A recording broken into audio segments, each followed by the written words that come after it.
As everyone knows at this point in a calculus class, that the integral of velocity is displacement, how far you've gone. And when you get in your car and you drive with your car, you're using up some gasoline. And how much gasoline you use depends on your velocity, depends on your speed, and that determines your gas mileage, how many miles per gallon you go. That is, in particular, the amount of gas that you consume based on how far you've gone is a composition of two functions. One function that tells you how to go from speed to displacement, and another function that tells you how much gas you're using at different speeds, because as your car runs faster, it uses more gas. And actually cars are set up so that there's a certain optimum speed that they drive at, in which case they get the best gas mileage at that speed. Okay, so if you have an integral that involves the composition of two functions, it's like the chain rule for derivatives. But for integrals, it's substitution. So the chain rule for derivatives turns into a substitution rule for integrals. So this video will tell you how to evaluate these kind of integrals. And many kinds of integrals involve a substitution to make them very easy to evaluate. So the substitution rule for integrals is just the chain rule written out with integrals. So as you should remember from Calc 1, the chain rule looks a bit like this. The derivative of a composition, f of g of x, is the product of their two respective derivatives. And the only tricky thing to remember is that you need to evaluate g at x, and that's where you're evaluating f prime. Now, the integral version, i.e. the substitution rule, looks pretty much the same kind of thing with integral signs everywhere. The expression that I've gotten right here is over here, and the expression right here is right there. Now, the thing to realize, of course, is that the way that you use the chain rule is typically to take the derivative of a product, or of a composition. The way that you use the substitution rule is actually kind of the reverse. You've got a product and you want to turn it into a composition. Now, mechanically, typically what you will do when you are faced with a problem, the trick is to figure out what part of the integrand should be the g and the g prime. And so typically when you're doing such an integral, you'll say to yourself the following: what should I make as the g function? In particular, usually you'll say u is equal to g of x. I need to figure out what that g of x is. Once you've figured out what it is, then you'll write something like this. You'll say the derivative of u, my new variable, with respect to x, is then g prime. And you'll probably just write it using differentials, because it works a little bit better that way. And this last equation will tell you that this g prime of x dx gets replaced with the du. And the f of g of x, well, the g of x is u, so that's just f of u. Do not forget, if you have a definite integral, to transform the limits, the endpoints of your integral, before you do anything else, because the limits on the left are in terms of x, the limits after your substitution are in terms of u. Let's see how an example works. Here's an example.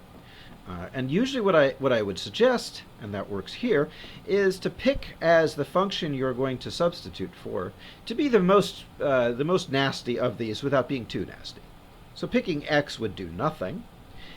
Picking e to the x squared is altogether too much. A happy medium is x squared. So if I take the derivative with respect to x on both sides, I get an expression like this. And you'll notice I have an x times dx under my integral sign. So that's pretty good. I don't have a 2. Let me move that 2 over to the other side.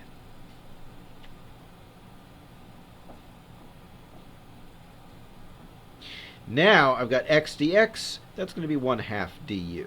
So when I rewrite this integral, I'll have a 1/2 du instead of an x dx. Now what about the e to the x squared? Well, that's just e to the u.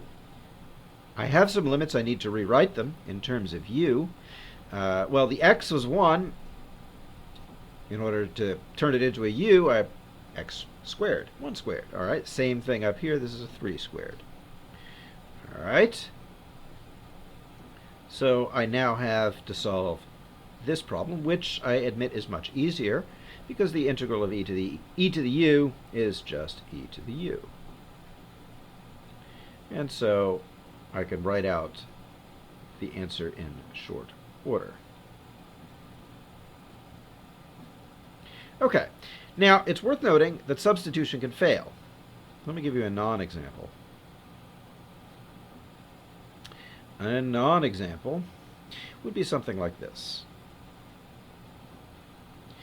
You could try the same substitution. The problem is not so much that this works here, but it does work in a sense here, but it doesn't make an integral that's any easier to deal with, because instead of just getting e to the u and no more x's, you get a 2x du. And so the fact that I've got an x in there means the substitution failed. Now, in most cases, when you're given a calculus problem to solve in a calculus class, and it's supposed to be substitution that you solve, the problem with, if the substitution fails, that means try something else for u. In this particular non-example, though, there's actually nothing you can do. No substitution will succeed. This integral actually happens to have a non-elementary function called the error function, or it's related to the error function in any case, as its antiderivative here. So nothing you can do substitution-wise would help. But if substitution works, it works pretty well. Now, coming back to the fuel consumption example for your car, let's suppose you're going on a trip. And you're going on a trip, and that trip has got a mile marker, and it's got time. This is in hours, and this is in miles. X is in miles. So you start out at your home, and then you travel along. Maybe sometimes you go a little faster, and sometimes you don't. You end up at your destination. So this is X as a function of t. Now, along the way, there are some hills. In some places, you consume more gas, and in other places, you consume a bit less. And so as a function of mile marker, a function of X, you consume a different amount of gas. So this is G in miles per gallon. And so in some places along your trip, you use more gas. Maybe that's a hill. Maybe this is not a hill. Maybe something like that. So this is climbing a hill. And maybe this is going downhill. And maybe you have some portions that are sort of moderate. Okay, well, how much gas did you use? So in particular, how many gallons?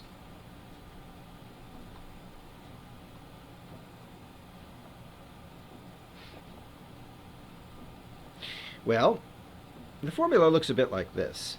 For one thing, you know you've got to have the G involved, and it's in miles per gallon, so it's got to be the denominator in order to get gallons in the numerator. It's also a function of your position, and that's a function of time.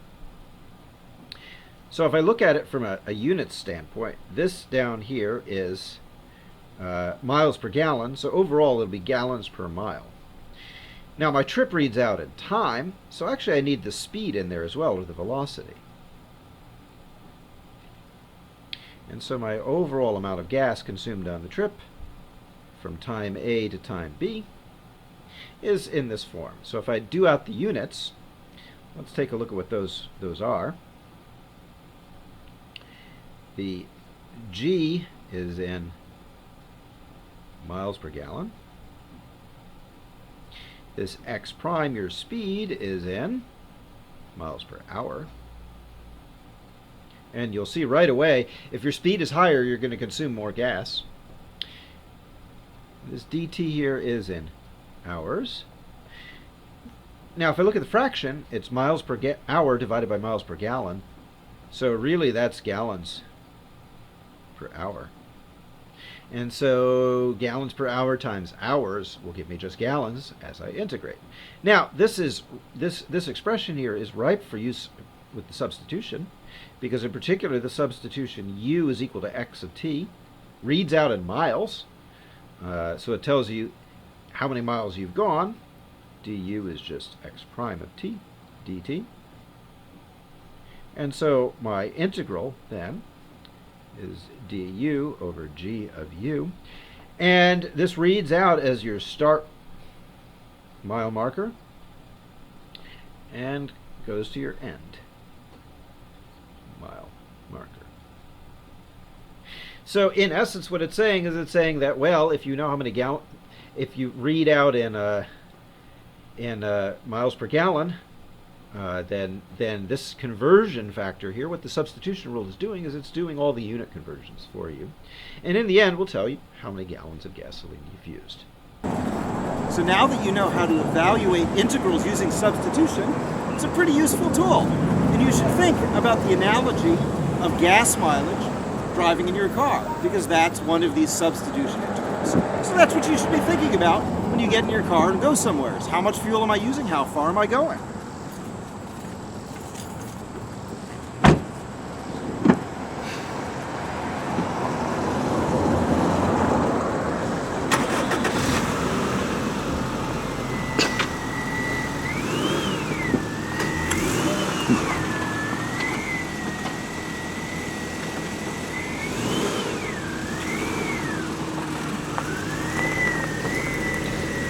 Well, actually, I guess rather than thinking about calculus while you're driving, you should probably just focus on the driving.